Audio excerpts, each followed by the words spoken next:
Hello, this is a reading from Return from Exile, Revelations from an Anchoress in St. Augustine. Part 1, Exiled. A tree cannot know exile.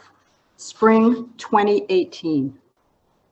A small writers group has been gathering on my river porch on the San Sebastian River for more than 2 years.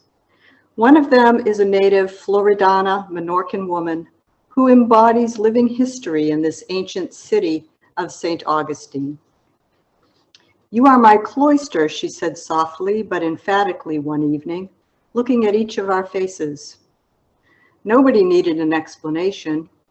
Her word cloister fit perfectly with my own sense of sanctuary in my home, which for me has been a place of exile. In the early years when I visited here, often alone, I loved to lock the door behind me and stay put.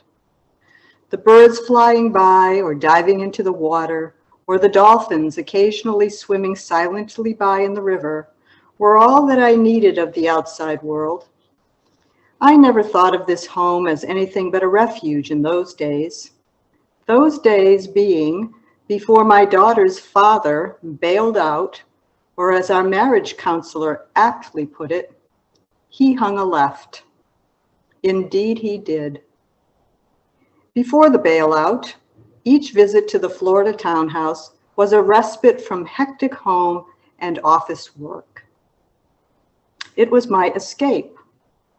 At first, it didn't go much further than that in my mind, needing little explanation or excuse. It was a simple 3-hour flight, and it offered a place with few, if any, memories. As yet. Absent the stories of a place, the place itself is simply that.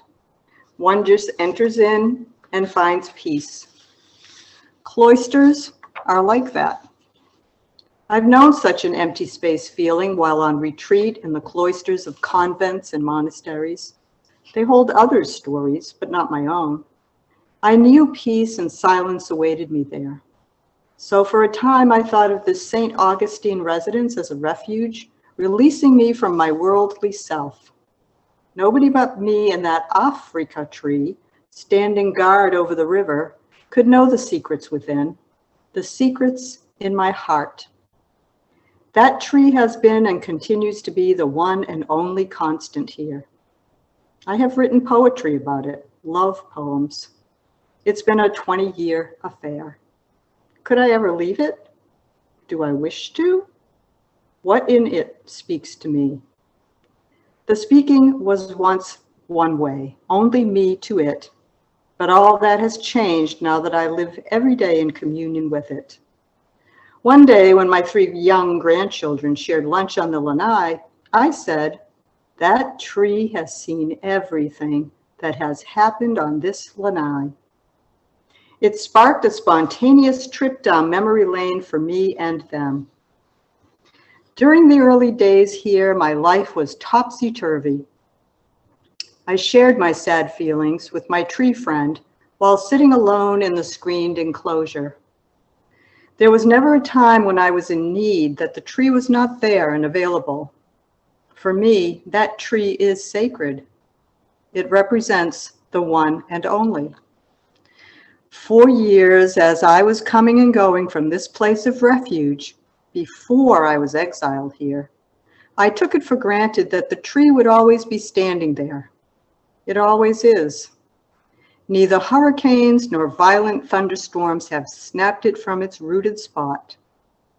After 2 decades, I know we are connected, in part because we are here together in this place at the same time. A tree might seem to be just a tree, but Longfellow and others have shared with the world their love for their own leafy friends. These living, breathing, sacred ones make a place what it is.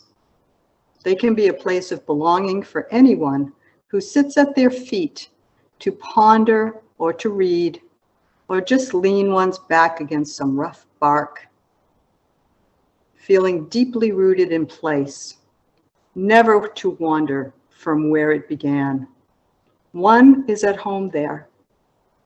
A tree cannot know exile, but it may know more about a place, one's place in the world, than we do. For some of us, the notion of living and dying in the same place speaks of no life at all. I felt that way when I was young and wandering through my own proverbial 40 years in the desert. Truth be told, I could not understand anyone wanting to stay put for any period of time. I did not go far for all my moving about, but for me it was better than standing still. Choosing the Florida townhouse during a divorce in my 50s gave me an opportunity to move someplace new. I arrived just in time to begin my third life. For me, no longer raising children, no longer a full-time worker, no longer an active grandmother, a certain freedom has come in the form of exile. How is it that standing in one place, like my tree friend, feels like a relief? Maybe the answer is found in a little encounter between a woman and a 3rd century monk. Abba Serapion was one of the Desert Fathers. These were hermits, monks, and ascetics who lived in the desert in Egypt in the very early days of Christianity. He was known as an incessant wanderer. One day, he learned about a female recluse. Skeptical of her way of life, he traveled a great distance to meet her.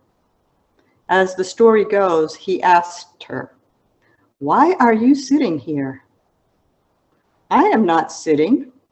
I am on a journey," she replied.